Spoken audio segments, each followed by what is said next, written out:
Hello student, NEET PYQ series का question number 45। If the plates of parallel plate capacitor connected to a battery are moved close to each other comma then A में लिखा हुआ है the charge store in it comma increases. B में लिखा हुआ है the energy store in it comma decreases. C में लिखा हुआ है इट्स कैपेसिटेंस इंक्रीजेस। डी में लिखा हुआ है the ratio of charge to its potential remain the same. और ई में लिखा हुआ है the product of charge and voltage increases. फिर नीचे लिखा हुआ है choose the most appropriate answer from the option given below.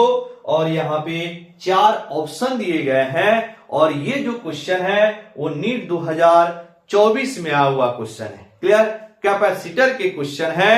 आइए इसको हम लोग अच्छी तरह समझते हैं। इसमें बोल रहा है कि पैरेलल प्लेट कैपेसिटर के दो जो प्लेट होते हैं उन दोनों प्लेटों को एक दूसरे के क्लोज किए जा रहे हैं, एक दूसरे के नजदीक ला रहे हैं। इसका मतलब है कि जो D की वैल्यू है वह आपको घटाए जा रहे हैं। D मतलब डिस्टेंस बिटवीन बोथ प्लेट्स। देखिएगा यहां पर एक पैरेलल प्लेट कैपेसिटर है और इसको एक बैटरी से कनेक्ट किया जा रहा है। सपोज इनके प्लेट के बीच की जो डिस्टेंस है वह स्मॉल d है, तो स्मॉल d को क्या किया जा रहा है बाबू? डिक्रीज किया जा रहा है। क्लियर? अब हम लोग को सबसे पहले इस पांचों ऑप्शन में से 5 ऑप्शन बोल रहे हैं, 5 जो स्टेटमेंट दिए गए हैं A B C D E सबको बारी बारी चेक करेंगे, फिर उसके बाद में करेक्ट ऑप्शन को चूज करेंगे। क्लियर? तो अगर आपको यहां से बोला जाए कि इस पैरेलल प्लेट कैपेसिटर की कैपेसिटेंस निकालिए, तो capacitance is equal to A epsilon 0/D होता है। क्लियर?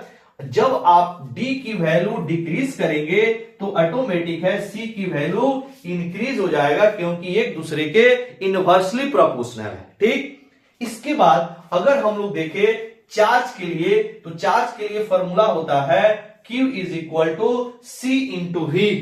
तो अगर C की वैल्यू इंक्रीज करेगा तो 100% Q की वैल्यू भी इंक्रीज करेगा, क्योंकि जो बैटरी लेना है वह एक फिक्स बैटरी लेना है।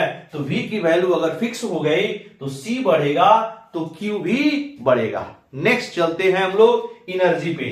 तो एनर्जी जो होती है वो energy store in capacitor is equal to E is equal to 1/2 CV²।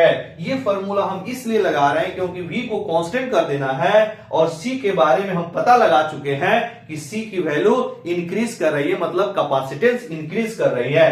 तो अगर यहां से C इंक्रीज करेगा तो 100% E भी इंक्रीज करेगा, मतलब एनर्जी की वैल्यू इंक्रीज करेगा। क्लियर?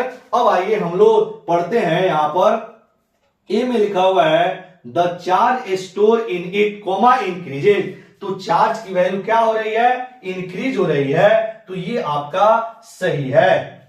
इसके बाद लिखा हुआ है the energy store in it decreases यानी एनर्जी की वैल्यू इंक्रीज कर रहा है, और यहां पे लिखा हुआ है डिक्रीजेज, मतलब ये आपका ट्रू नहीं है, इसको काट दिया।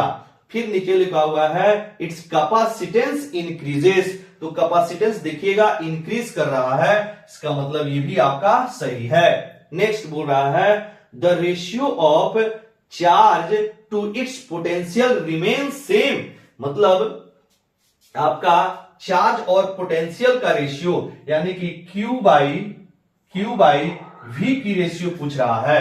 तो अगर आपका यहां पर Q बढ़ेगा तो ये पूरा रेशियो क्या होगा? इंक्रीज करेगा, क्योंकि V आपका कांस्टेंट है, तो Q बढ़ेगा तो आपका पूरा रेशियो आपका बढ़ेगा। और इसमें बोल रहा है रिमेन द सेम, मतलब ये आपका गलत हो गया। ठीक?